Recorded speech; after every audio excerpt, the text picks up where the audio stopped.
आज एक बात ने मुझे बहुत डिस्टर्ब कर दिया, पर पता नहीं मैंने सही में सुना या मुझे मेरे ही बचपन की कोई आवाज सुनाई दी।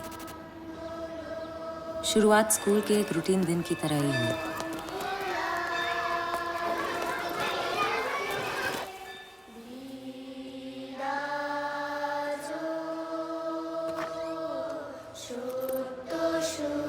स्कूल का वही सेम काम, कोई फीस भरने आए तो कोई सिलेबस लेने।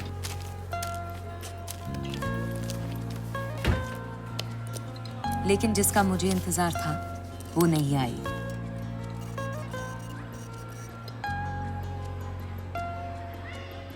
Then maybe I spoke too soon. As usual, Mini Diwan को प्रिंसिपल के ऑफिस में लाया गया। मेरे बोरिंग दिन में इकलौती राहत की बात। हर हफ्ते कम से कम एक बार तो ये होता ही है। Stay here.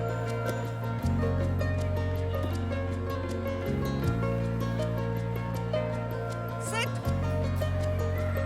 पर मिनी मेरी तरफ कभी नहीं देखती, चुपचाप बैठ के अपने कागज के खिलौनों से खेलती रहती है।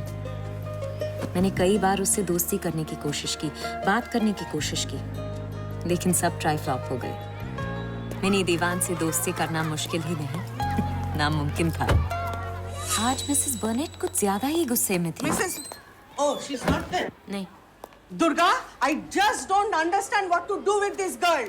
पहले तो पढ़ाई में कोई इंटरेस्ट नहीं लेती थी, अब देखो मेरी क्लास में सोने में लगी है। You keep on sitting here. Nonsense. मैं खुद को हंसने से नहीं रोक पाई। और फिर दिन बदला। पहली बार मिनी मुझे देख के मुस्कुराई। दीक्षा, रोशनी। आज उसका ड्राइवर लेट था, तो मैंने मौके का फायदा उठाया। हेलो, तुम्हारी गाड़ी तो आज लेट है। आज क्लास में सो गई थी। गाड़ी आ गई। तुम्हें पता है मेरा नाम क्या है? मेरा नाम दुर्गा है। और जब मैं छोटी थी ना, तब मैं भी क्लास में सो जाया करती थी, खासकर मैथ्स में। मिसेस बर्नेट बहुत बोरिंग है क्या? जरूर होंगी, शक्ल से ही लगती है। नहीं, अरे तुम तो बोलती भी हो। बर्नेट मैम बोरिंग नहीं है। नहीं? तो फिर मैथ्स बोरिंग है? मैथ्स बोरिंग नहीं है, मिसेस बर्नेट बोरिंग नहीं है। तो फिर क्लास में सो क्यों गई थी? क्योंकि वो मुझे रात को सोने नहीं देते। समझ में नहीं आया कि मिनी ने क्या कहा।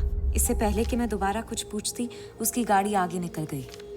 क्योंकि वो मुझे रात को सोने नहीं देते।